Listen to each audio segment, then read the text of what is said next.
Today I thought I would share with you, it's a Product Monday review, and I thought I would just go over some of the basics because I was at a workshop a while ago, and what I was hearing from people was that they had no idea some of the basic things that we tend to use a lot as crafters that we all take for granted. Because we don't really demonstrate them very much anymore because I think that we kind of assume that everybody knows what they are. So I thought, well, you know what, let's just do a basics day. So today I'm just going to make a simple tag for Father's Day, and I'll show you the project at the end. But I'll show you all the steps I go through to make that project. Other than cutting, I left out the cutting stuff today. I'll do that on a different product review day. So I'm going to start here with just a little piece of Whisper White cardstock. I think this is 2.5 inches by 3.5 inches. And just for reference, I also have with me a piece of Early Espresso at a 1/4 inch mount. So that would make it 2 3/4 by 3 3/4. And then on the very last layer, I have 1/4 inch up from that, which would make it a 3 by 4 inch. So that's those sizes for you later on. And onto this, I actually am going to use markers today. I don't know that I've ever showcased markers on my blog, but anyway, here is the markers that I'm going to use. The reason I chose these markers is because, as you'll see in the final project, I was coordinating with the Stampin' Up! Designer Series paper. I think it's called Nautical Expedition. And anyway, it says on it that it actually matches the colors of Not Quite Navy and Cherry Cobbler. And so I picked these two pens because I knew that it would match perfectly for the final project that I have. And you'll see that at the end. So I also am using the Best Dad Ever stamp set. And this is a great father kind of set. It's not just for Father's Day. It's got birthday and everything like that. It's more of a man set. And by the way, I did already give this to my husband, and he loved it. So he thought it was the best wrapped gift he's ever gotten. So I guess that means I scored. So anyway, these are the clear mount stamps. And to mount these puppies, you're just going to put them face down onto your grid paper. And you can get this grid paper in the catalog too. It's another thing that I'm surprised people don't necessarily know.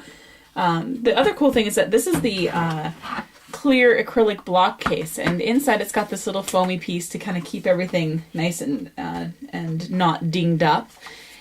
And I'm just going to select a block that I think is the right size, and I think I always get this one wrong. I think it's actually, no, you know what, it's the bigger size. I'm going to go with that one. It keeps them nice and secure inside, and you just basically peel them out, and then you can push down just for a couple of seconds, and that's going to adhere that onto the block.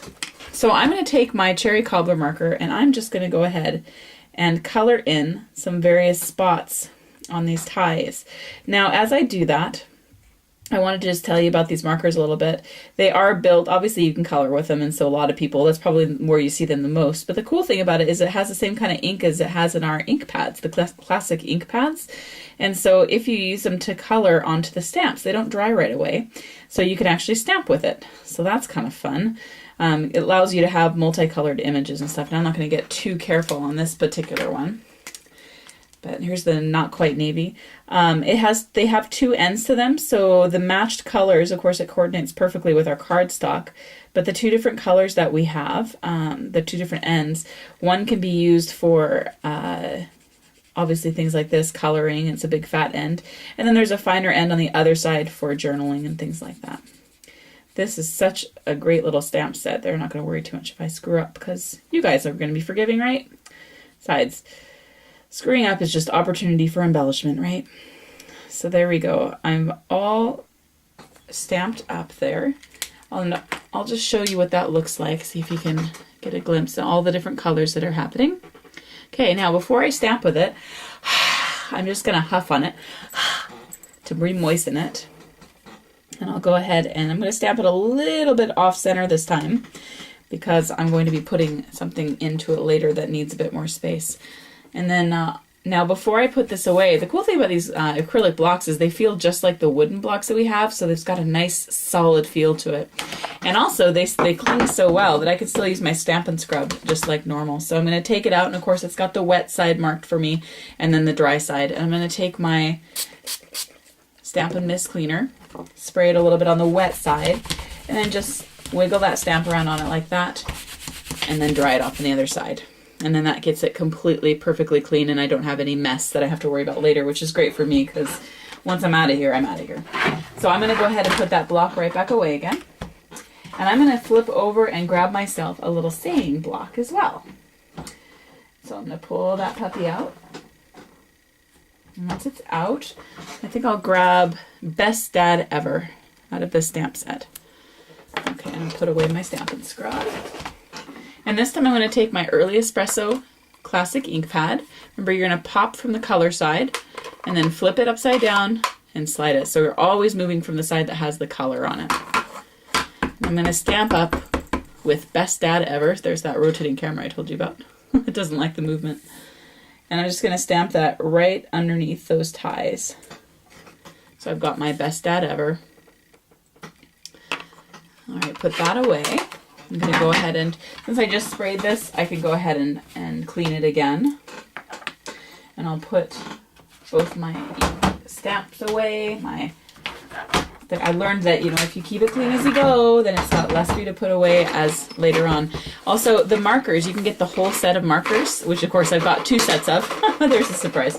And I'm going to put my markers right back away inside of there, and it has on the front of it a color diagram. If you're somebody who likes to keep things really nice and neat, it tells you where to put things away. It keeps them in their proper color family. Okay, so now I've got my little tag. Now, people ask me all the time what kind of adhesives I use. I use Tombow for everything. Really, honestly, I use it all the time. But once in a while, when I do tags, I actually use my snail. In general, I'm not a huge fan of any kind of double sticky tape that comes in these little small containers like this, just because I'm more of an advanced level stamper. But as a beginner, this is what you should really start with. It's a little bit more forgiving than Tombow. Tombow's set for life. This stuff is set for a while, but I find that within a few months, then, you know, it does tend to pop off, and it doesn't matter what the brand is. It really, they all seem to be the same. They're just not quite built the same way. So that's my take on it. And I'm just going to go ahead. Now, if I do use it, I'll tell you what, I load it up with the stuff because I don't want it going anywhere. I don't want people to have my projects and then have it pop off. But as I said, tags are a little bit different. Tags generally don't, they're not going to get, you know, saved. They're probably going to be used for a little while. They're going to be ogled over and then they'll be disposed of. So I'll just go ahead and load up on that snail. Okay, and I'm just mounting it to those cardstock pieces I told you the sizes of earlier. And once that's all together, I'm going to give myself a little jumbo eyelet. This is the Crop-A-Dile, and if you look at other videos that I've talked about how to use this before. When we're setting jumbo eyelets, we're just going to use this large-sized hole on one side. That's the 3/16 inch hole. We're going to make ourselves a little hole in there. And then we're going to use the eyelet setter, and this is on the side. You're going to use the pointy end here, the thick pointy end for the jumbo eyelet size. And then on the other side, it's number 1 that you want. So you want the large-sized eyelet setter. There are some other kinds that you can use for different projects, snaps and other kinds of brads and closed-face brads, things like that. But today we're just using eyelets. So we're going to pop that through that big hole that we put into the cardstock. And now here's the way I remember it. The pretty part of this eyelet, so this part, not that part, because that's not very pretty. The pretty part goes with the pointy part of this eyelet setter. There's the pointy end. So we're going to match it up with the pretty end here.